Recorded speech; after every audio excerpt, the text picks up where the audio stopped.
Welcome to big talk. నేను విజయ్. ఎమ్మెల్యేలతో వ్యక్తిగత సమావేశాలకు శ్రీకారం చుట్టారు ముఖ్యమంత్రి రేవంత్ రెడ్డి. నియోజకవర్గంలోని సమస్యలను చర్చిస్తూ చేపట్టవలసిన అభివృద్ధి పనుల గురించి మాట్లాడుతూ అక్కడికక్కడే తన కార్యాలయ అధికారులకు సూచనలు చేస్తున్నారు. ఇందులో భాగంగా ఇప్పటికే మహబూబ్నగర్ లోక్సభ స్థానం పరిధిలో శాసనసభ్యులతో భేటీ పూర్తయింది. ఈ నేపథ్యంలో సీఎం రేవంత్ ప్రధాన ఉద్దేశం, భవిష్యత్తు వ్యూహం ఏమిటన్న దానిపై చర్చను ఇవాల్టి బిగ్ టాక్లో చూద్దాం. నర్రా విజయ్ గారు విశ్లేషకులు, అలాగే గౌరీ సతీష్ గారు టీపీసీసీ అధికార ప్రతినిధి మనతో ఉన్నారు. వారితో మాట్లాడదాం. ముందుగా నర్రా విజయ్ గారు, నమస్తే అండి. నమస్కారం అండి. సార్, సీఎం రేవంత్ నియోజకవర్గాల వారీగా ఎమ్మెల్యేలతో భేటీ కావడం, సమస్యలపై నేరుగా అధికారులతో మాట్లాడడం జరుగుతోంది. ఇదంతా శుభసూచకంగా చూడాల్సిన అవసరం ఉందంటారా? మహబూబ్నగర్ ఎమ్మెల్యేలతో ఇప్పటికే భేటీ పూర్తయింది. చూడండి, కాంగ్రెస్ పార్టీకి సంబంధించినటువంటి ఎమ్మెల్యేలకు సంబంధించినటువంటి రివ్యూ మీటింగ్లు ముఖ్యమంత్రి గారు వ్యక్తిగతంగా పెట్టుకోవడం జరుగుతుంది. అంటే ఇది కొత్తది కాదు. జనరల్గా ముఖ్యమంత్రులు ఉన్నటువంటి సందర్భంలో ఎమ్మెల్యేలతోటి ఆ నియోజకవర్గాలకు సంబంధించినటువంటి ఇష్యూస్, ముఖ్యంగా నియోజకవర్గ సమస్యలతో పాటు వ్యక్తిగతకు సంబంధించినటువంటి అంశాలు, రాజకీయానికి సంబంధించినటువంటి అంశాలు, వ్యక్తిగతంగా రాజకీయంగా ఎవరైనా ఇబ్బందులు పెట్టరా, వ్యక్తిగతంగా వీళ్ళ ఆర్థిక ప్రయోజనాలు చేకూర్చేటువంటి అంశాలు, ఈ అంశాలన్నింటి కూడా చర్చలు జరుగుతాయి. ముఖ్యంగా ఇది కల్చర్, ఇది చంద్రబాబు నాయుడు కల్చర్. చంద్రబాబు నాయుడు తర్వాత దాన్ని రాజశేఖర రెడ్డి పెద్ద అప్పుడప్పుడు అయ్యాడు, తర్వాత రోషయ్య చేశారు, కిరణ్ కుమార్ రెడ్డి చేసినటువంటిది అదే. ఎందుకంటే చంద్రబాబు ఉన్నప్పుడు అదేవిధంగా ఉద్యమ సమయం ఉన్నప్పుడు నియోజకవర్గాల వారిగా ఒక్కొక్కరిని పిలిచి కొంతమందికి అరగంట 45 నిమిషాలు, ఇప్పుడు 45 నిమిషాలు టైం ఇస్తున్నటువంటి అంశం ఇచ్చి, ఎందుకంటే ఎమ్మెల్యేలు ఎప్పుడైతే ఒకటి ఏమైందంటే రాష్ట్ర రాజకీయాల్లో మార్పులు కూడా కనిపిస్తున్నాయి. ఒకవైపు డిఆర్ఎస్ నుంచి వచ్చినటువంటి ఎమ్మెల్యేలు మళ్ళీ వెళ్ళిపోతారు అనే ఒక చర్చ జరుగుతున్నటువంటిది. అదేవిధంగా ప్రతిపక్షంగా ఉన్నటువంటి బీఆర్ఎస్ పార్టీ ఒక పెద్ద బహిరంగ సభ నిర్వహించింది. ప్రజల్లో మూడు ఎట్లుంది అనేది ఇంటెలిజెన్సీ ద్వారా అర్థమైపోయి ఉంటుంది. ప్రభుత్వానికి సంబంధించినటువంటి అంశాలు కూడా మీటింగ్ నిర్వహించక ముందు కూడా ఒక మూడ్ ఆఫ్ ది స్టేట్ ఎప్పటికప్పుడు ఇంటెలిజెన్స్ చూస్తుంటుంది. ఇట్లా ఉంది, ఎమ్మెల్యేలతోటి మంచి రిలేషన్స్ మెయింటైన్ చేయాల్సినటువంటి అవసరం ఉంది రాజకీయంగా, లేకపోతే ఇబ్బందికరమైనటువంటి పరిస్థితులు వచ్చే అవకాశం కూడా ఉందా అనే ఒక రిపోర్ట్స్ కూడా ముఖ్యమంత్రి గారికి ఎప్పటికప్పుడు వస్తుంటాయి. ఆ నేపథ్యంలో ప్రతి ఎమ్మెల్యే తోటి పర్సనల్ రిలేషన్షిప్ మెయింటైన్ చేసుకోవాలి. నియోజకవర్గానికి సంబంధించిన పేరుతోటి వాళ్ళ పర్సనల్ అంశాలు ఏమైనా ఉన్నా పరిష్కరించడం, ఇతర అంశాలు ఇంకేదైనా ఉన్నా పరిష్కరించుకోవడానికి ముఖ్యమంత్రులు జనరల్గా ఇట్లాంటి కార్యక్రమాలు చేస్తారు. ఇంకా జనరల్గా 2-3 ఏళ్ళ తర్వాత చేస్తుంటారు ఎలక్షన్స్కి సంబంధించి అది. కానీ ఈ ముఖ్యమంత్రి 16 నెలలకే మొదలుపెట్టినటువంటి అంశం నియోజకవర్గాలకు సంబంధించినటువంటి ఇష్యూస్, ఆ పేరుతో అన్ని చర్చిస్తారు. ఒక నియోజకవర్గంలో నాకు ఈ నియోజకవర్గంలో పార్టీలోనే ఈయన ఇబ్బంది పెడతారు. ఎగ్జాంపుల్ గద్వాలకు సంబంధించినటువంటిదే ఉందనుకోండి. గద్వాల నియోజకవర్గం ఆయన బీఆర్ఎస్ నుంచి కాంగ్రెస్లోకి పోయినటువంటి అంశం. ఈ మధ్య కాలంలో కార్లు మంత్రి పొంగులేటి శ్రీనివాసరెడ్డి కార్లో పోతుంటేనే ఓవైపు ఎంపీ మల్లు రవికి ఈయనకు మధ్యలో పెద్ద ఎత్తున గొడవ జరిగింది. ఇద్దరు భౌతికంగా కూడా చేసుకునేటువంటి పరిస్థితి లేకపోయింది అనేది పెద్ద ఎత్తున చర్చ జరుగుతుంది. కార్యకర్తల్లో, నాయకుల్లో చర్చ జరుగుతున్నాయి. ఇట్లాంటి అన్ని ఇబ్బందులు వస్తుంటాయి. నాకు ఇక్కడ నేను ఎమ్మెల్యేగా ఉన్నా, మీ పార్టీలోకి వచ్చిన తర్వాత కూడా నన్ను ఈ రకంగా ఇబ్బందులు క్రియేట్ చేస్తుంది పార్టీలో ఉన్నటువంటి నాయకులు, దీన్ని కంట్రోల్ చేయండి. పోటీగా ఇంకొకరిని ప్రోత్సహిస్తారు రాజకీయంగా నాకు ఇబ్బందులు ఉన్నటువంటి దాంట్లో. అట్లే అన్ని నియోజకవర్గాలు, ఒక్కొక్క నియోజకవర్గాల్లో అపోనెంట్గా ఉన్నటువంటి వాళ్ళ నుంచి వస్తున్నటువంటి, ప్రతిపక్ష పార్టీల నుంచి వస్తున్నటువంటి ఇబ్బందులు, అంతర్గతంగా కూడా పార్టీలో ఇతర నాయకుల నుంచి వస్తున్నటువంటి ఇబ్బందులు. నేను పార్టీకి లాయల్గా ముఖ్యమంత్రికి మీకు పూర్తిగా నేను సపోర్ట్ చేస్తున్నటువంటి సందర్భంలో మీరు నన్ను నా రెస్క్యూలోకి వచ్చి నాకు సంబంధించినటువంటి అన్ని అంశాలు కూడా మీరు పరిష్కరించాల్సినటువంటిది అవసరం ఉంటుంది. 1-1 ఉంటారు. ఇంకా గతంలో ఇంకేది జిల్లాల వారీగా సమావేశాలు నిర్వహించేవాళ్ళు, ఆ తర్వాత పర్సనల్గా కూడా 5-10 నిమిషాలు టైం ఇచ్చి చేసేటువంటి నర్రా విజయ్ గారు, ముఖ్యంగా నేరుగా సీఎం ఎమ్మెల్యేతో మాట్లాడేది కొంచెం శుభ పరిణామంగానే కనిపిస్తుంది. కొంచెం ఎమ్మెల్యేలకి సీఎంకి మధ్య ఏదన్నా గ్యాప్ అనేది ఉండకుండా ఉంటుంది. సమస్యలు కూడా త్వరితగతిన పూర్తి అవకాశం ఉంటుంది కదా. అది చంద్రబాబు నాయుడు హయాంలో చేసినా, రోసయ్య హయాంలో చేసినా, లేకపోతే కిరణ్ కుమార్ రెడ్డి హయాంలో చేసినా సరే, ఇది ఒక రకంగా సమస్యల పరిష్కారం త్వరగా అయ్యే అవకాశం కనిపిస్తుంది కదా. ఎమ్మెల్యేల సమస్యల పరిష్కారం ముఖ్యమంత్రి అంటే ఇన్నాళ్ళు ముఖ్యమంత్రి ఎమ్మెల్యేలకు జనరల్గా ఏంది 3 to 4 ఈవినింగ్ మొత్తం ఎమ్మెల్యేకి కలిసేటువంటి కల్చర్ ఉన్నటువంటి ఉంటాయి. మీరు ఆ టైంలో కూడా ఎమ్మెల్యే పోయి కలిస్తే పనులు అయితే లేవంటే రాష్ట్రంలో ఆర్థిక పరిస్థితి బాగాలేదు. ముఖ్యంగా ఆర్థిక పరిస్థితి బాగాలేగా ఏమైనా ఎమ్మెల్యేలు అడిగేది నియోజకవర్గ అభివృద్ధికి సంబంధించినవి అంటే ఏముంటాయండి? రోడ్లు, డెవలప్మెంట్ ఇటువంటివే ఉంటాయి. అటువంటికి సంబంధించినటువంటి అడిగి డబ్బులు లేకనే పనులు అయితే లేవని అర్థం. ఇంకా ఇంకా అదనంగా పనులు ఏముంటాయి? ఎక్కువ అమౌంట్ ఇచ్చే అటువంటి ఉంటాయి. అవి లేదా వీళ్ళ పర్సనల్కి సంబంధించినటువంటి అంశాలు ఉంటాయి. ఇవి తప్ప ఇంకోటి ఏమిటంటే ఈ ఏడాదిన్నర నుంచి ఎమ్మెల్యేలకు కూడా పనులు అయితే లేవు అనేది అర్థం వస్తుంది. పనులు కాకుండా పర్సనల్ గా మాట్లాడి రిలేషన్స్ మెయింటైన్ చేయడానికే. ఎందుకంటే ఎమ్మెల్యేలు కూడా కొంతమంది అపాయింట్మెంట్ ఇస్తలేరు. సీఎం గారు నమస్తే అంటే నమస్తే అనుకుంటూ వెళ్ళిపోతుండు, కార్లో కూర్చోబెట్టుకుంటున్నాడు, కొద్ది దూరం వరకు ముచ్చట చెప్తున్నాడు, తర్వాత వెళ్ళిపోతుండు తప్ప మా పనులు మాకు సంబంధించినటువంటి పనుల విషయంలో ఇంట్రెస్ట్ పెట్టట్లేడు, వినట్లేడు అనేది క్రమంగా చర్చ జరిగింది ఈ మధ్య కాలంలో పార్టీలకు సంబంధించి. సిఎల్పి సమావేశంలో ముఖ్యమంత్రి గారు నేను ఇక ఎమ్మెల్యేలను కూడా పర్సనల్గా కలుస్తానని ఒక మాట అన్నారు. ఆ మాట అన్నదాన్ని అందులో భాగంగా మహబూబ్నగర్కు సంబంధించినటువంటి పార్లమెంట్ ఒక్కొక్క పార్లమెంట్ నియోజకవర్గానికి సంబంధించిన 7 అసెంబ్లీ సెగ్మెంట్లకు సంబంధించిన ఎమ్మెల్యేలతోటి ఓ 40-45 మినిట్స్ సమావేశం అవుతూ అన్ని అంశాలు ఫ్రీ అండ్ ఫ్రాంక్ గా మాట్లాడుకునేటువంటి ఏర్పాటు చేసిండు అనేది చెప్తున్నది. మరి ఇది ఎంతవరకు ఫ్రీ అండ్ ఫ్రాంక్ గా మాట్లాడు ఈ తర్వాత కూడా సమస్యలు పరిష్కారం కాలేదనుకోండి, అప్పుడు వేరే విధంగా ఉంటది. ఇక రాజకీయాల్లో ఎందుకంటే రాజకీయంగా వస్తున్నటువంటిది రాష్ట్ర రాజకీయాల్లో మారుతున్నటువంటి పరిణామాల నేపథ్యంలో ముఖ్యమంత్రి తన జాగ్రత్త తాను తీసుకుంటున్నటువంటి అంశం డెవలప్మెంట్ పేరుతోటి ఎమ్మెల్యేలతోటి మరింత సస్తమలు. ఎందుకంటే అసంతృప్తి ఉన్నారు ఎమ్మెల్యేలు, కలవట్లేరు, మా మాటలు వినట్లేరు అనే ఒక అసంతృప్తిని పోగొట్టుకోవడానికి కావచ్చు, వాళ్ళతో రిలేషన్స్ మెయింటైన్ చేయడానికి కావచ్చు ఈ కార్యక్రమం పెట్టుకున్న అనేది మనం అర్థం చేసుకోవచ్చు. రైట్. మనతో పాటు గౌరీ సతీష్ గారు టీపీసీసీ అధికార ప్రతినిధి, అలాగే శ్రీనివాస్ యాదవ్ గారు బీఆర్ఎస్ అధికార ప్రతినిధి కూడా ఉన్నారు. వారితో కూడా మాట్లాడదాం. గౌరీ సతీష్ గారు, ముఖ్యంగా సీఎం రేవంత్ రెడ్డి నియోజకవర్గాల వారీగా ఎమ్మెల్యేలతో భేటీ కావడం ఎలా చూడాలి? ముందుగా చర్చలో పాల్గొంటున్నటువంటి విజయ్ గారికి, బీఆర్ఎస్ పార్టీ నాయకులు శ్రీనివాస్ యాదవ్ గారికి, మీకు స్వతంత్ర ప్రేక్షకులందరికీ కూడా సాయంకాలం నమస్కారాలు తెలియజేస్తూ, ఒకసారి ప్రజాస్వామ్యంలో ప్రజలచే ఎన్నిక కాబడినటువంటి ఆ ప్రాంతాల నియోజకవర్గాల ప్రతినిధులైనటువంటి ఎమ్మెల్యేలకు అందుబాటులో ఉంటూ వారి సమస్యలు ఏంటో తెలుసుకుంటూ సంక్షేమ పథకాలకు ప్రజలకు అందించాలి, అందులో వస్తున్నటువంటి సమస్యలు ఏందో తెలుసుకొని అవి గ్రౌండ్ లెవెల్లో ప్రాపర్గా ఇంప్లిమెంట్ కావాలనే ఉద్దేశంతో గౌరవ ముఖ్యమంత్రి గారు ఎమ్మెల్యేలతో కలుస్తుందనేది మనం అందరం వాస్తవాన్ని గ్రహించాలి.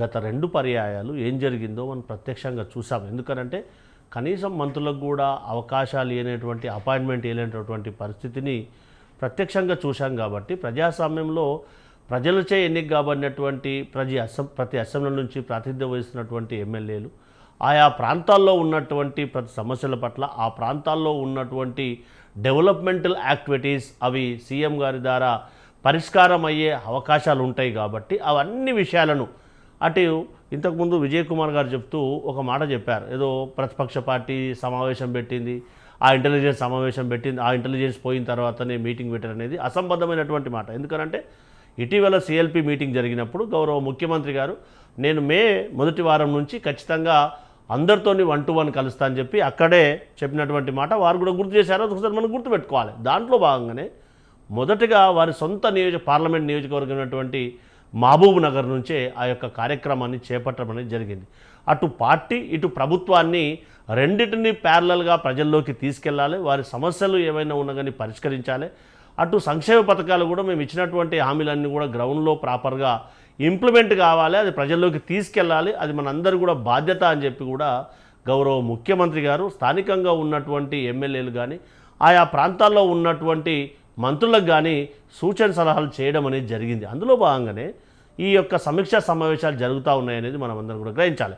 ఏదైతే సంక్షేమ పథకాలు ఉన్నాయో ఆ సంక్షేమ పథకాలకు అర్హులైనటువంటి వారు పార్టీలకు అతీతంగా ఎవరైతే బిలో పావర్టీ లైన్లో ఉన్నటువంటి వారందరికీ ఏవైతే పథకాలు మేము ప్రవేశపెట్టామో అవన్నీ కూడా ప్రజలకు అందాలనే ఉద్దేశంతో ఈ సమీక్షా సమావేశాలు చేపడుతున్నారు తప్పితే ఇంకో ఉద్దేశం కాదు. ఇంకో మాట అన్నారు విజయ్ గారు, అబద్ధత భావానికి అని చెప్పి. సరే, అబద్ధత భావం మా కాంగ్రెస్ పార్టీలో అయితే లేదు, మరి బీఆర్ఎస్ పార్టీలో ఇంకో పార్టీలో ఉందో లేదో ఆ పార్టీలు నిర్ణయం చేసుకోవాలి, కానీ మా పార్టీలో అలాంటి అవకాశం అయితే లేదు. ఎందుకంటే మా గౌరవ ముఖ్యమంత్రి గారిని ప్రతి ఎమ్మెల్యే ఎప్పుడంటే అప్పుడు ప్రత్యక్షంగా కలవడానికి అవకాశం ఉందనేది ఒక్కసారి మనము వాస్తవాన్ని గ్రహించి ఆలోచన చేస్తే మంచిదనేది కాంగ్రెస్ పార్టీగా ప్రజాప్రభుత్వంలో ఒక ప్రతినిధిగా మా అందరికి కూడా అప్పీల్ చేస్తూ ఉన్నాం. సో ఎప్పుడైనా ప్రజాస్వామ్యంలో ప్రజలకు అందుబాటులో ఉండడానికి గౌరవ ముఖ్యమంత్రి గారు ఎప్పుడైనా ప్రజలచే ఎన్నికమైనటువంటి ఎమ్మెల్యేలకు అందుబాటులో ఉండడానికి సమీక్షా సమావేశాలు నిర్వహిస్తున్నారు తప్పితే ఇంకో రకమైనటువంటి ఆలోచన కోసం కాదు అనేది. గౌరీ సతీష్ గారు, ముఖ్యంగా ఎమ్మెల్యేలు అసంతృప్తి ఉండబట్టే ఇప్పుడు ఈ రివ్యూ మీటింగ్లు పెడుతున్నారు. రేవంత్ రెడ్డి ఎవరిని కలవట్లేదన్న ఒక మాట వచ్చింది, అందుకే కలుస్తున్నారని అంటున్నారు. అది పూర్తిగా అసంబద్ధమైనటువంటి మాట. ఎందుకనంటే గౌరవ ముఖ్యమంత్రి గారిని రేవంత్ రెడ్డి గారిని కలవాలంటే ఒక కామన్ మ్యాన్కి కానీ లేదంటే ప్రజలచే ఎన్నికబడినటువంటి ఎమ్మెల్యేకు 24/7 365 డేస్ ఎల్లవేళ వారు అవైలబుల్ ఉన్నప్పుడు కలుస్తున్నటువంటి పరిస్థితి. ప్రత్యక్షంగా నేనే ఇప్పటివరకు ఒక 12 సార్లు కలిసిన ఒక కాంగ్రెస్ పార్టీ మామూలు కార్యకర్తగా. అలాంటి ఒక ప్రాంతం నుంచి శాసనసభ నుంచి ప్రాతినిధ్యం వహిస్తున్నటువంటి ఎమ్మెల్యేలు కలవకపోవడం అనేది అసంబద్ధమైనటువంటి మాట. సో ఇవన్నీ కూడా వాస్తవాన్ని మాట్లాడితే మంచిది. ఎందుకంటే గత 2 పర్యాయాలు మనం చూసినాం, మంత్రులు కూడా ముఖ్యమంత్రిని కలిగినటువంటి పరిస్థితి నుంచి అందరికీ అందుబాటులో ఉంటూ కలుస్తున్నటువంటి ముఖ్యమంత్రి గారు మా రేవంత్ రెడ్డి గారు. సో ఆర్థిక పరిస్థితి పట్ల వాస్తవాన్ని చెప్పడానికి వారి శాయశక్తుల ప్రయత్నం చేస్తుంది తప్పితే ఎక్కడ కూడా తెలంగాణ రాష్ట్రం దాంతోపాటుగా ఒక్కసారి వాస్తవం చెప్పాలి. ఒక 16 మాసాల నుంచి తెలంగాణ రాష్ట్రంలో మేము అధికారంలోకి వచ్చిన తర్వాత ఈ రాష్ట్రంలో హెచ్జిఎఫ్ ఫండ్స్ మేము ఎన్నిచ్చినాం, దాంతోపాటు ఎస్సీ డెవలప్మెంట్ ఫండ్స్ మేము ఎన్నిచ్చినాం. కాంగ్రెస్ పార్టీ ప్రత్యక్షంగా గ్రామాల్లోకి వెళ్ళి తెలుస్తుంది కదా. గతంలో 2 పర్యాయాలు రోడ్లు వేయకుండా గ్రామాల్లో అంతర్గత రోడ్లు ఎంత విధ్వంసమైనాయో ప్రత్యక్షంగా చూస్తూ ఉన్నాం కదా. సో అవన్నీ కనీసం సర్పంచ్లకు కూడా బిల్లు లేనటువంటి పరిస్థితి కదా, విద్యార్థులకు కూడా స్కాలర్షిప్ లేనటువంటి పరిస్థితి కదా. ఇవన్నీ చెప్పుకుంటూ పోతే అది పెద్ద రాస్తే రామాయణమయ్యే పరిస్థితి కదా. ఇవన్నిటినీ అధిగమిస్తూ అటు డెవలప్మెంటల్తో పాటు సంక్షేమ పథకాలను కూడా ఒకటొక్కటిగా ప్రజలకు అందించాలనే ఉద్దేశంతో అందించే సంక్షేమ పథకాలు మీరు ఇస్తున్నామని చెప్తున్నారు. కానీ 16 నెలల కాలంలో కాంగ్రెస్ అసలు ఏమీ చేయలేదని, ఇచ్చిన హామీలన్నీ గాలి కుదిలేస్తుందని మరి ప్రతిపక్షాలు అంటున్నాయి. మేమేమంటున్నామంటే ఒక్కసారి వాస్తవాన్ని గ్రహించాలి. మేము 68,500 ఉద్యోగాలు భర్తీ చేశామా లేదా జైల్స్తో పాటుగా, దాంతోపాటుగా ఏదైతే వారికి ఉచిత బస్సు ప్రయాణం కల్పించామా లేదా, 500 గ్యాస్ అందిస్తున్నామా లేదా, దాంతోపాటు 200 ఉచిత కరెంటు విద్యుత్ అనేది అందిస్తున్నామా లేదా, దాంతోపాటు అనారోగ్య సెక్టర్ వాళ్ళకి గ్రిడ్ వాళ్ళకి 10 lakhs రూపీస్ ఇన్సూరెన్స్ కల్పిస్తున్నామా లేదా, రాజు ఆరోగ్యశ్రీ ద్వారా 5 లక్షలు ఉన్నదాన్ని 10 లక్షల రూపాయలకు దాన్ని రాజు ఆరోగ్యశ్రీని పెంచామా లేదా, దాంతోపాటు రాజు వివేకాసం ఎవరైతే గ్రామాల్లో ఉన్నటువంటి నిరుద్యోగులు, పట్టభద్రులైనటువంటి వాళ్ళు, పీజీలు చేసినటువంటి వాళ్ళు ఏదో స్వయం ఉపాధి పొంది వాళ్ళ కళ్ళపైన వాళ్ళు నిలబడాలని చెప్పి మినిమం 50,000 నుంచి 4 లక్షల రూపాయల వరకు జూన్ 2వ తారీఖు నుంచి అందించాలని ఆలోచన ఉందా లేదా, అది ఇంప్లిమెంట్ చేస్తున్నామా లేదా, ఆ దరఖాస్తులు స్వీకరిస్తున్నామా లేదా. దాంతోపాటుగా ఏదైతే గతంలో డబుల్ బెడ్రూమ్ ఇస్తామని చెప్పినటువంటి వాళ్ళు ఇప్పుడు నియోజకవర్గానికి 3,500 డబుల్ బెడ్రూమ్ ఇళ్లను మేము ఇస్తున్నామా లేదా, అవన్నీ సెలక్షన్ జరుగుతున్నాయా లేదా, గతంలో రేషన్ కార్డులు ఎన్ని ఇచ్చారు, ఇప్పుడు రేషన్ కార్డులు ఇస్తున్నామా లేదా. దాంతోపాటుగా గతంలో దేశంలో ఏ రాష్ట్రమైనటువంటి సన్నబియ్యం ఏదైతే ఉందో ఆ సన్నబియ్యాన్ని అర్హులైనటువంటి రేషన్ కార్డుదారులందరికీ కూడా అందిస్తున్నామా లేదా, ఇవన్నీ మేము చేస్తున్నామా లేకపోతే ఊరికేనేనా. సో దాంతోపాటుగా 25 లక్షల రైతులకు 22,100 కోట్ల రూపాయలను రైతు రుణమాఫీ చేశామా లేదా, 4 ఎకరాల వరకు 4 ఎకరాల పొలం వరకు వాళ్ళకు రైతు బంధు ఏదైతే ఉందో దాన్ని రైతు భరోసా కింద అందించామా లేదా. ఇవన్నీ కదా మేము చేసినటువంటి పనులు. సో ఇవన్నీ కాకుండా మేము ఏం చేయలేదు అని అంటే అబద్ధాన్ని చెప్పడానికి ప్రతిపక్ష పార్టీలు ప్రయత్నం చేస్తే ప్రజలు గ్రహిస్తారు తప్పే మేమేం చేయలేం కదా. వాస్తవంగా డిసైడ్ చేయాల్సింది ప్రజలు, డిసైడ్ చేసేది కూడా ప్రజలు కాబట్టి అది గ్రహించి మాట్లాడితే మంచిదనేది కాంగ్రెస్ పార్టీ యొక్క ఆలోచన, వాదన కూడా. రైట్ సార్, మనతో పాటు శ్రీనివాస్ యాదవ్ గారు బీఆర్ఎస్ అధికార ప్రతినిధి మనతో ఉన్నారు, వారితో మాట్లాడదాం. శ్రీనివాస్ యాదవ్ గారు నమస్తే అండి.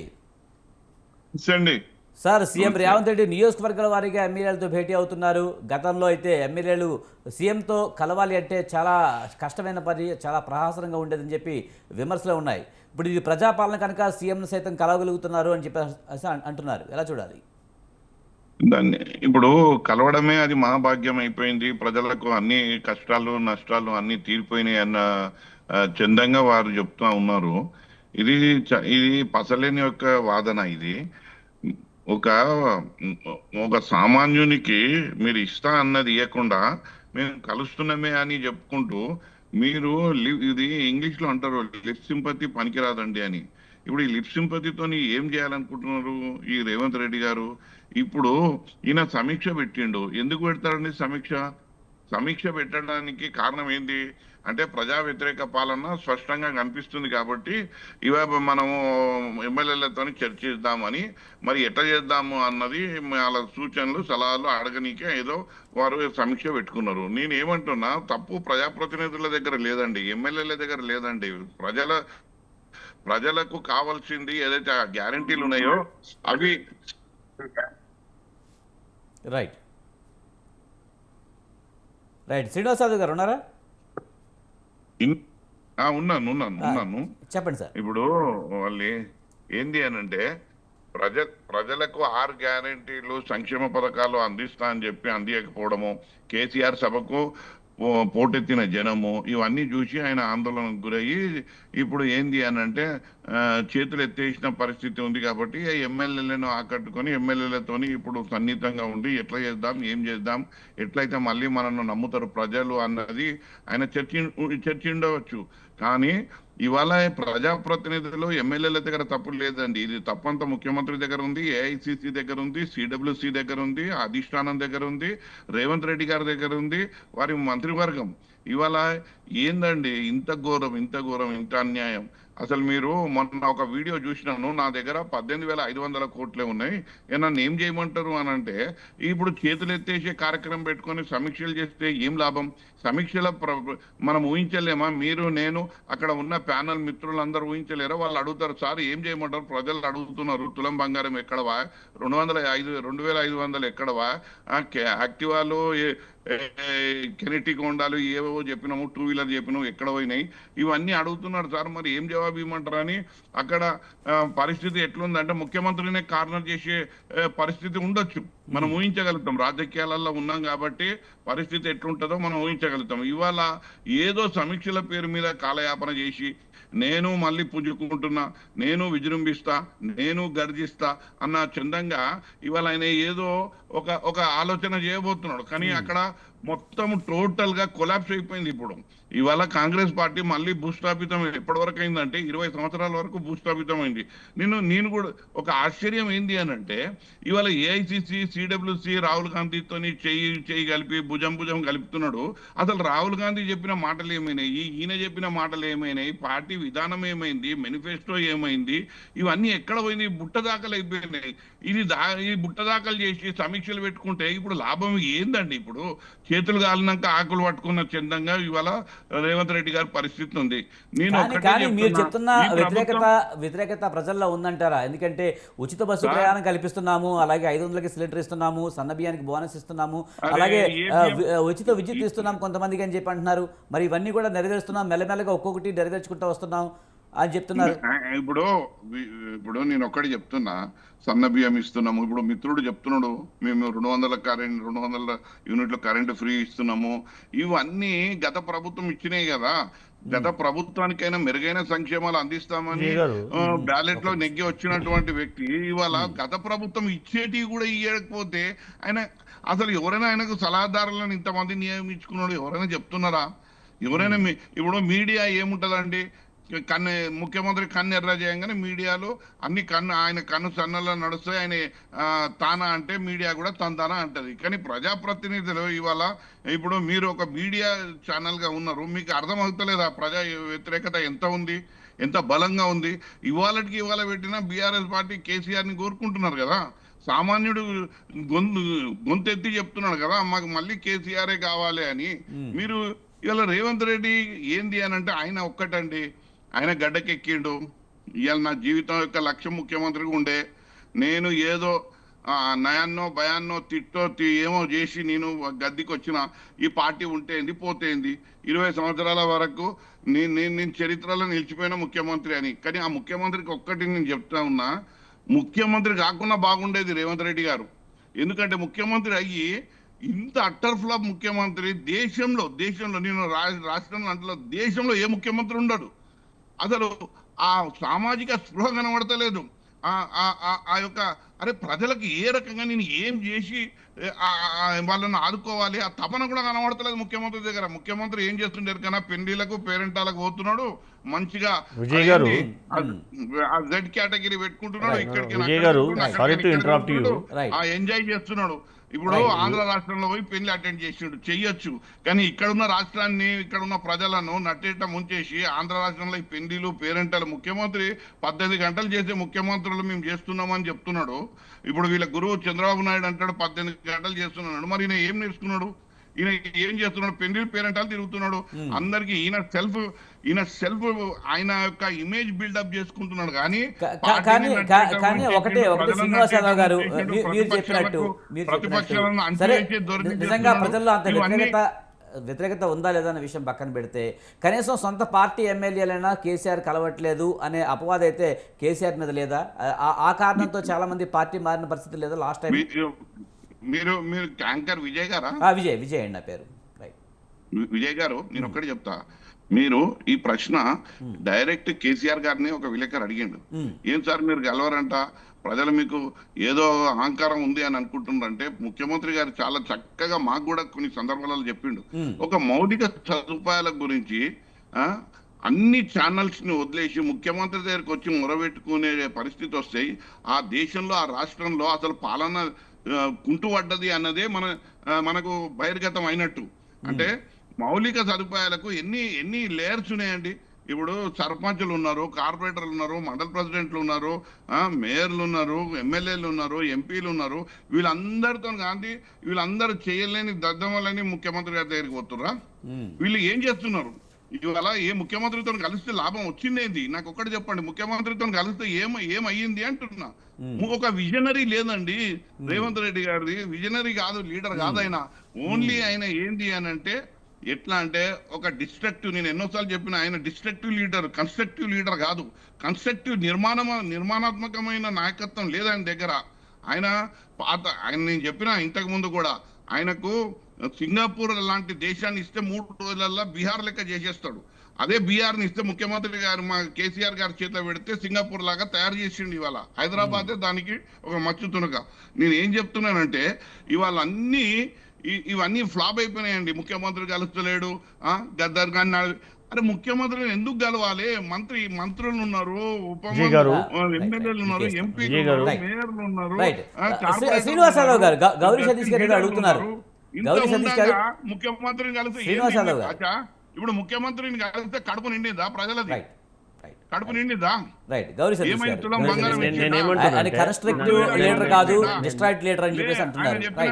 రైతు బంధు చేసిండా? విజయ్ గారు అంటే ప్లీజ్, లేకపోతే మాట్లాడితే చెయ్యి భుజం మీద వేసి ముఖ్యమంత్రి ఒక ఫోటో ఇస్తా అన్ని మర్చిపో. శ్రీనివాస్ యాదవ్ గారు ఒక్క నిమిషం అండి. రైట్, గౌరీ కన్స్ట్రక్టివ్ పరిపాలన అంటే ఎమ్మెల్యేలను కలవకపోవడమా, కులగణన చేయకపోవడమా, ఏదైతే ఎస్సీ కేటగరైజేషన్ చేయకపోవడమా, రైతులకు 25,000 కోట్ల రూపాయలు రుణమాఫీ చేయకపోవడమా, దాంతో పాటుగా సంక్షేమ పథకాలతో పాటుగా మీరు మాట్లాడేటప్పుడు నేను మాట్లాడలేదు. సీనన్న ప్లీజ్, మీరు మాట్లాడేటప్పుడు నేను మాట్లాడలేదు. నేనేమంటున్నా, మీరు చెప్పిందే ఇప్పుడు క్షేత్రస్థాయిలో మనం వెళ్ళి ఈ ప్రభుత్వంది ఏంది అని అంటాం. అక్కడ వాళ్ళకు క్షేత్రస్థాయిలో వాళ్ళు ఏం ఆశించారు అంటే, మాకు 2,500 ప్రతి మహిళకు పడతాయని, ముసలామే ముసలాం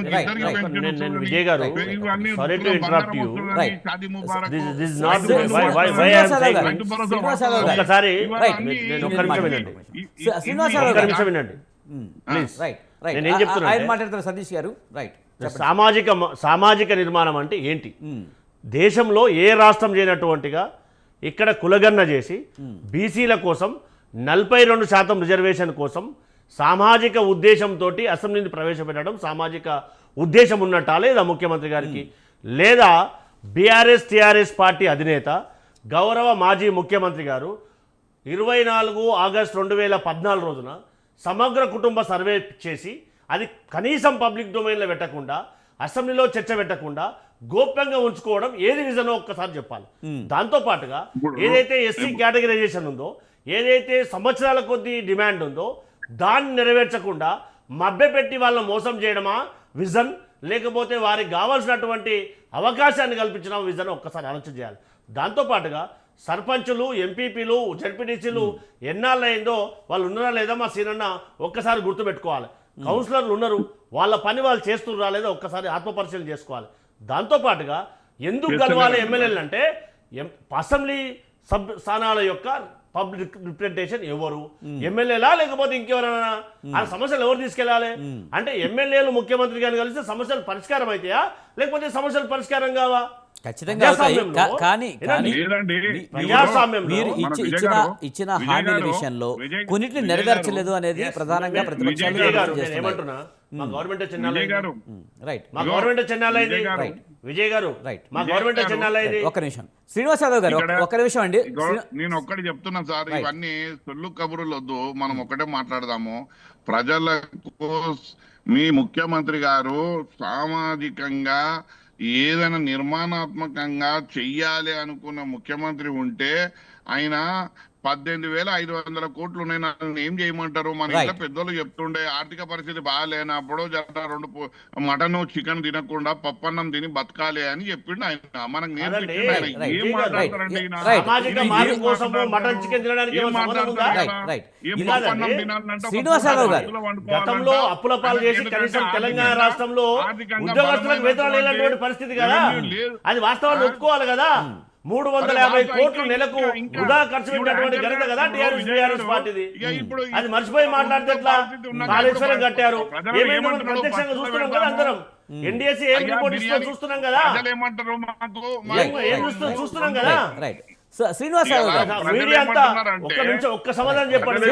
ఒక్క నిమిషం శ్రీనివాస్ యాదవ్ గారు, ఒక్క నిమిషం ఆగండి. రైట్, మీకే శ్రీనివాస్ యాదవ్ గారు, వాస్తవాన్ని కదా చెప్పాల్సింది. రైట్, శ్రీనివాస్ యాదవ్ గారు ఎవరో ఒక్కరే మాట్లాడండి దయచేసి, వన్ బై మాట్లాడండి దయచేసి. శ్రీనివాస్ యాదవ్ గారు మీరు మాట్లాడదురు కానీ ఇప్పటి వరకు మీరు మాట్లాడారు, గౌరీ సతీష్ గారు మాట్లాడిన తర్వాత మళ్ళీ మీరు మాట్లాడదురు కానీ. రైట్ రైట్, ఒక్కసారి వినండి విజయ్ గారు. తెలంగాణ రాష్ట్రంలో ఇప్పటి వరకు తెలంగాణ రాష్ట్రంలో కాంగ్రెస్ పార్టీ ప్రజాప్రభుత్వం ఏర్పడిన తర్వాత ఏ మీడియానన్నా గౌరవ ముఖ్యమంత్రి గారు కానీ ఎవరైనా మంత్రులు కానీ కన్నెరు చేసిన దాఖలాలు ఉన్నాయా? గతంలో ఎగ్జాంపుల్ చెప్పనా, గౌరవ మాజీ ముఖ్యమంత్రి గారు వీడోడు ఆడగోడు మోపేయండి అని చెప్పి ఎంతమంది విలేకరులు బెదిరించినటువంటి దాఖలాలు లేవండి? ఉన్నాయా లేవా? మేము అబద్ధం చెప్తున్నామా? కానీ అది కదా కన్నెరు చేయడం అంటే. అంటే మేము ఇప్పుడు ఈ పరిస్థితుల్లో ఇప్పటి వరకు కూడా ఓపెన్ ఛాలెంజ్ చేస్తున్నాం కాంగ్రెస్ పార్టీ పక్షాన. ఏ ఒక్క పత్రికనన్నా ఏ ఒక్క ఛానల్ ప్రజాప్రభుత్వం వచ్చిన తర్వాత గౌరవ ముఖ్యమంత్రి గారు కానీ ఉప ముఖ్యమంత్రి గారు కానీ ఏ శాఖ మంత్రి వల్లైనా ఎవరినైనా బెదిరించే దాఖలు ఉన్నాయా? అంటే ఏదన్నా మాట్లాడవచ్చా మనం?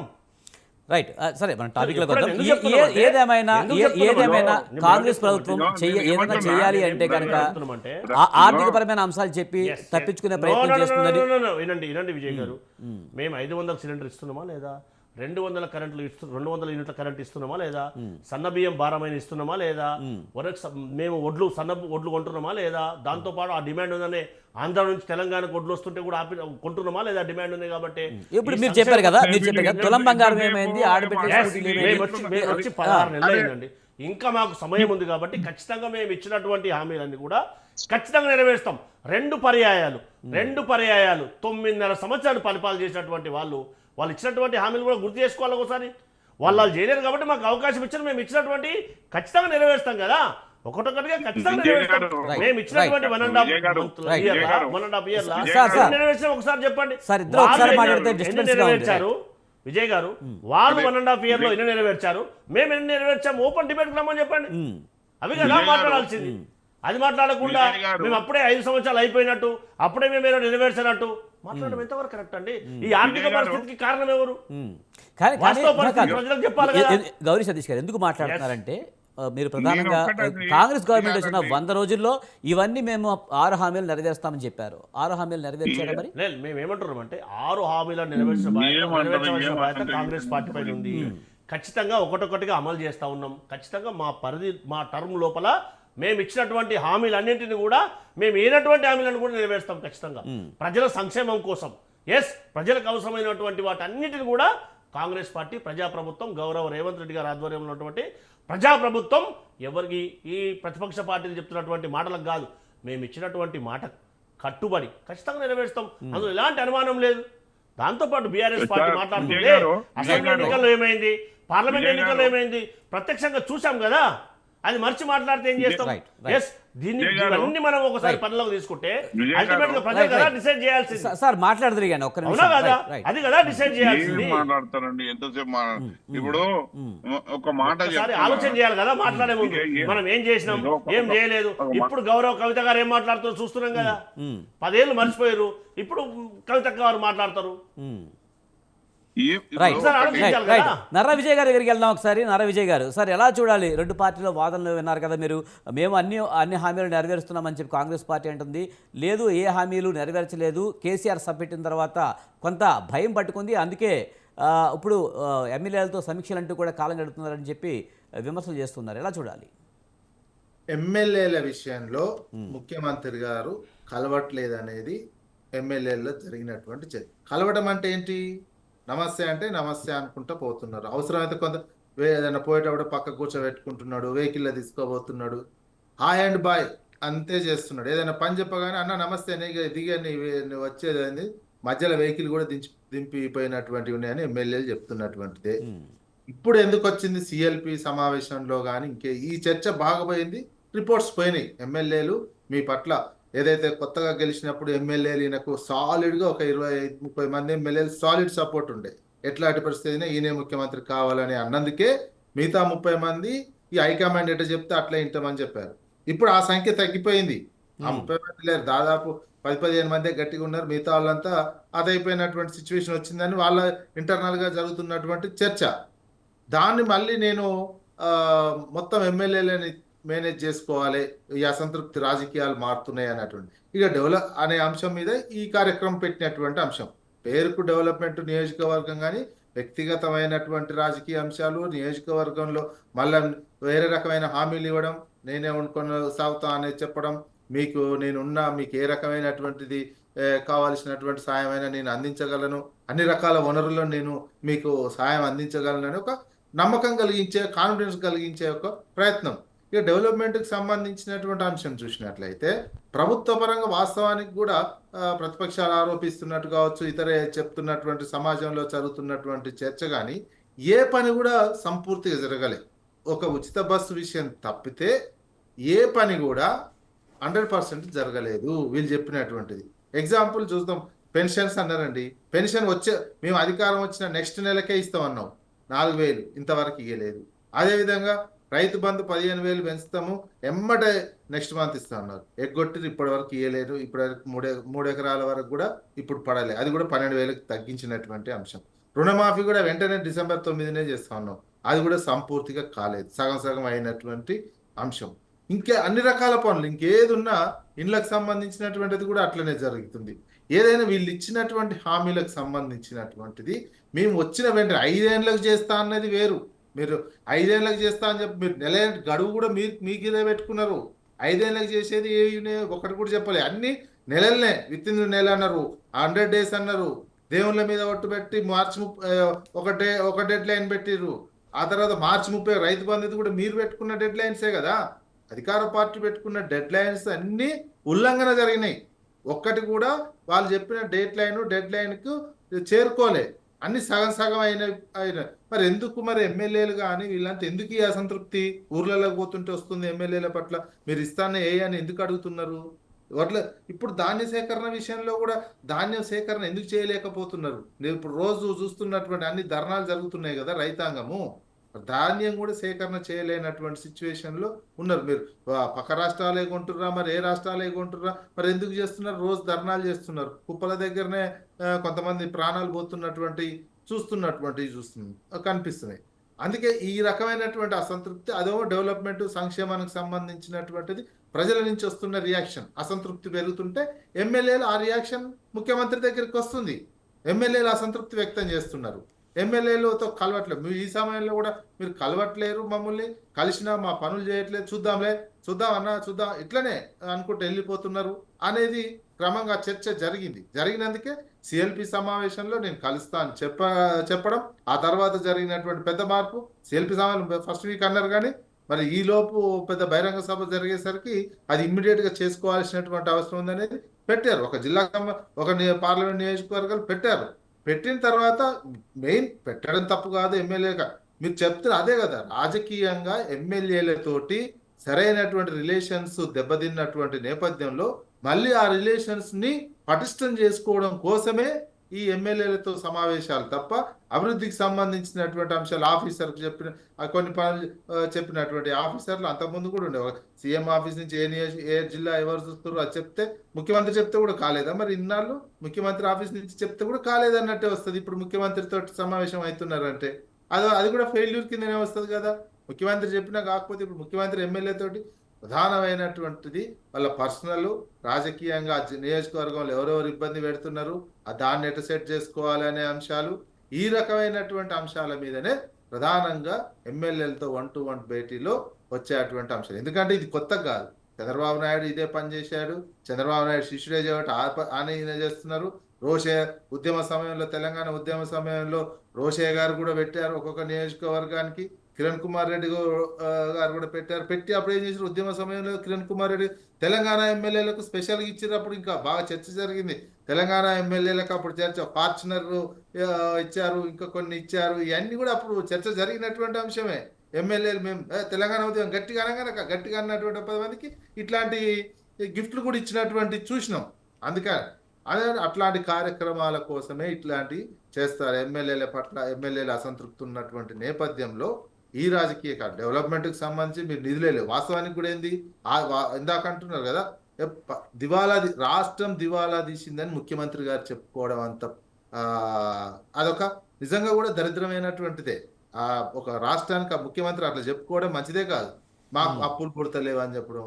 రాష్ట్రాన్ని ఎట్లా తీసి ఏ రకంగా చూస్తున్నట్టు రాష్ట్రం మొత్తం పేదరికంలో కూరుకపోయింది. అదే మొత్తం అది కాదండి. ఇప్పుడు Right. అన్నా మాట్లాడాలన్నా రైట్ రైట్ మాట్లాడాలన్నా ఇంకొకటి కూడా అప్పులకు సంబంధించి ఎలక్షన్లే చెప్పారు. మీరు బీఆర్ఎస్ పార్టీని విమర్శించడము అంటే మీరు ఇవన్నీ చెప్పినందుకే ప్రజలు ఓడించారు. బీఆర్ఎస్ ప్రతిపక్షంలో ఉన్నది ఏది కలవట్లేరని చెప్పిర్రు, అప్పులు చేసిరని చెప్పిర్రు. మేము వస్తే అప్పులన్నీ మేము సంపద సృష్టించే ఇవన్నీ అప్పులు తీర్చే ఇవన్నీ చేస్తామని చెప్పిర్రు. మీరు అవన్నీ బీఆర్ఎస్ పార్టీకి సంబంధించినటువంటిది ఎలక్షన్లో చెప్పారు. మాకు 60 సంవత్సరాల పరిపాలన అనుభవం ఉన్నది, ఎన్ని అప్పులు చేసినా ఎంత ఉన్నా మేము తోపుగా పరిపాలించి ఆదాయాన్ని పెంచి మేము ఈ సంక్షేమ పథకాలన్నీ ఈ అభివృద్ధి కార్యక్రమాలన్నీ చేస్తామని చెప్పారు. చెప్పిన తర్వాత చేస్తున్నది మీరు 18,500 కోట్లు వస్తుంది, నాకు ఆదాయం పెరుగుతలేదు అంటే మరి హైదరాబాద్ ఆదాయాన్ని మొత్తం హైడ్రా పెట్టి దెబ్బతీస్తుంది. ఇంకేడంగా పెరుగుతుంది. రియల్ ఎస్టేట్ అనేది కీలకం తెలంగాణకు. ఆ కీలకమైనటువంటి దాన్ని ఆదాయం వచ్చేదాన్ని తన్నేసి ఆదాయం వచ్చేదాన్ని పోగొట్టుకొని ఇక నువ్వు పాలు వింత అంటే ఏడంగా వస్తాయి. ఎండిపోయిన బర్రెకి పాలు విత్తే వస్తాయా? అదే పరిస్థితి. ఎండిపోయేటట్టు చేసి పాలు రాకుండా చేసి పాలు వస్తలేవు. వచ్చే పాలు గయ్యే నాకు 18,500 కోట్లే వస్తున్నాయంటే మరి అంతే. అప్పుడు ఎంత ఉందో ఏడాది నుంచి ఆదాయం పెంచకపోతే ఇంకేమన్నట్టు, ఇక మీరు ఆదాయాన్ని పెంచలేకపోతుంది. అంటే ఆదాయాన్ని పెంచాలంటే మీకు చేత కాదు. ఎవరైతే ఇన్కేపబుల్ గా ఉంటారో వాళ్ళే ఆదాయం పెంచలేరు. శ్రీనివాస్ యాదవ్ గారు రైట్. విజయ్ గారు ఇప్పుడు అన్న చెప్పింది చాలా స్పష్టంగా, చాలా మంచిగా వివరాలు మంచిగా స్పష్టం చేసిండ్రు. ఇవాళ నేను ఏమంటున్నా, ఇలా తెలుసుకుంది ఒక్కటి ఉందండి. ఇవాళ ఈ ముఖ్యమంత్రికి ఒక టైటిల్ ఇవ్వచ్చు. ఈ ముఖ్యమంత్రికి ఏంటంటే ఈయన డిస్మెంటల్ ముఖ్యమంత్రి, ఈయన ధ్వంసం చేసే ముఖ్యమంత్రి, ఈయన నాశనం చేసే ముఖ్యమంత్రి. నేను ఒకటి చెప్తా, ధరణి తీసి భూభారతి అని పెట్టిండు. అది భూభారతి లేదు, ధరణి లేదు. ఇవాళ రైతులు అసలు కడుపు కట్టుకొని ఎంఆర్ఓ ఆఫీస్ మీద మా కనబడతలేవు సార్, మా భూములు కనబడతలేవు అని తిరుగుతున్నారు. ఒకటి. రెండోది, ఈయన హైడ్రా పెట్టి మంచిగా ఇంట్లో అయ్యో రామచంద్ర అని మంచిగా 2 పూటలు తిని కష్టపడి వచ్చి 2 పూటలు తిని మంచిగా నిద్రపోదామంటే వాళ్ళను భయాందోళనకు గురి చేసిండు ఈయన. ఇంకా ఇప్పుడు మీరు ఏమంటున్నారంటే, ఇప్పుడు వారు చెప్పిర్రు, రోషయ్య గారు పెట్టిర్రు, కిరణ్ కుమార్ రెడ్డి గారు పెట్టిర్రు, రాజశేఖర రెడ్డి గారు పెట్టిర్రంటే ఇది ఈయన ముఖ్యమంత్రి పెట్టలే రివ్యూ మీటింగ్. ప్రజాప్రతినిధులు ఒత్తిడి తీసుకొచ్చారు. అయ్యా నువ్వు ఏం చేస్తున్నావు మాకు చెప్పు, ముందు రివ్యూ మీటింగ్ ఒకటి పెట్టని ప్రజాప్రతినిధుల నుంచి, ఎమ్మెల్యేల నుంచి, ఎంపీల నుంచి వచ్చిన ఒత్తిడికి ఆయన తలొంగి మాట్లాడదామని రివ్యూ మీటింగ్ పెట్టుకున్నాడు. ఆయన ఏదో పొడుస్తా చేస్తా ఏదో ఉద్ధరిస్తా అని కాదు. నువ్వు అంతా ఇది ఏంది, ఇది రాజకీయము, ఇది ఇలా దేశంలో ఇట్లాంటిది ఏ రాష్ట్రంలో జరుగుతా ఉంది? ఇవాళ ముఖ్యమంత్రి వచ్చి దివాళీ కోరుతనం పెట్టి ఇవాళ నీకు అప్పులు ఎట్లా పుడతాయి? నువ్వు ఇంకా ఎంత అంటే నీ దగ్గర నా ఖజానా అంతా పోయింది అంటూ మళ్ళీ అప్పులకు నీకు పోతావు. మరి అప్పులు కూడా ఇచ్చేటోళ్ళు ఎట్లా ఇస్తారండి? ఉంటే ఇస్తారా లేకుంటే ఇస్తారా? నువ్వు ఇన్ఫ్రాస్ట్రక్చర్ ను బిల్డప్ చేస్తా, నేను రెవెన్యూ బిల్డప్ చేస్తా అన్నారు. ఏదన్నా ఒక్క పథకం రెవెన్యూ బిల్డప్ చేసింది ఒక్కటి చెప్పమనండి. వాళ్ళ ప్యానెల్లో కూర్చున్న వాళ్ళు, మన కాంగ్రెస్ పార్టీ ప్రతినిధులు ఉన్నారు. ఈ రాజకీయాలకు ఎట్లయిపోయింది అని అంటే, ఇవాళ సామాన్యునికి ఒక ముఖ్యమంత్రి పక్కకు ఫోటో దిగంగానే వాడు రాత్రంతా అబ్బా నేను ముఖ్యమంత్రి పక్కకు కూర్చొని ఫోటో దిగిన అన్నట్టు అందరికి ఫోటోలు ఇచ్చుకుంటా, పెళ్లిళ్ళు పోకుండా, అందరికి చేతి చూపెట్టుకుంటా, పేర్లు పెట్టి పిలిచి, ఇంతేనా ఇదేనా అంటే?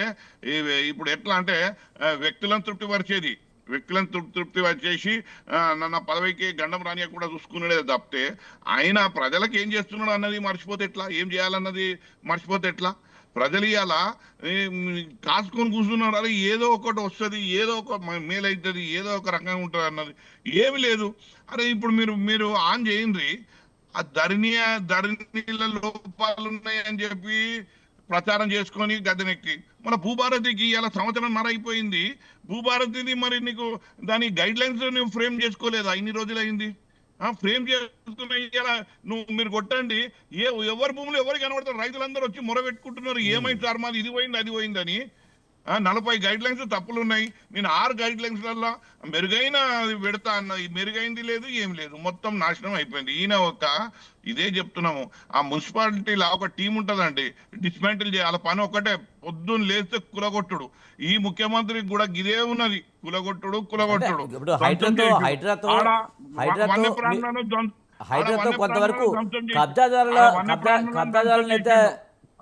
అయితే లేకుండా చేస్తున్నారని చెప్తున్నారు కదా. ధ్వంసం చేసిండు ఈడ భూభారతి పేరు మీద, రైతులను ధ్వంసం చేసిండు.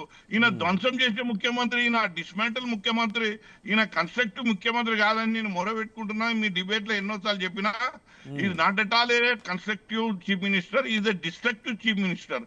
ఆయనకు ఒక్కటే నెగ్గింది ఏంది అని అంటే, రాహుల్ గాంధీకి ఎప్పుడు అంటే అది అంటారు చూడు, గుడ్డిలో మెల్ల అన్నట్టు, ఇవాళ 3 రాష్ట్రాలల్లో ఏదో ఒకటి ఈయన తీసుకొచ్చిండు అన్నది ఆయనకి ఏదో మైమరిపిచ్చి, ఆయనకి ఏదో గోల్ దింపి మసిపూసి మారడక చేసి రాష్ట్రంలో మంచిగా అవుతుంది, అన్ని బాగా అవుతున్నాయి కానీ ప్రతిపక్షాలే మొరబెట్టుకుంటారు.